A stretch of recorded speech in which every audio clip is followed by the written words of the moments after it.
અરે plan done આપણો. મળીએ હે ને સાંજે. ચલ બાય.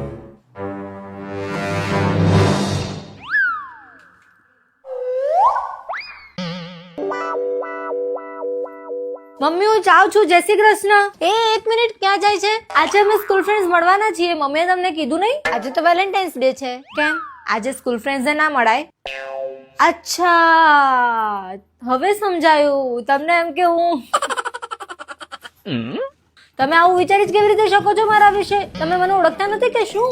એક બોલું તો લોકોના ઈગો હર્ટ થઈ જાય છે. નાની નાની વાત પર તો મને ગુસ્સો આવી જાય છે. આમાં કેમનું કોઈ મને સાચવી શકે અને કેમની કોઈને હું પસંદ પડું? હા, મુફટ છું મુફટ. ને વિશ્વાસ તો કોઈના પર થવાથી રહ્યો મને. Importantly dating waiting is not my thing. ને આમ તો મને લગન નામના શબ્દથી જ રસ ઉડતો જાય છે. નથી મળવાનું મને કોઈ. જો શોધવાનું થશે ને તો તમારે જ શોધવાનું છે. હવે જાઉં?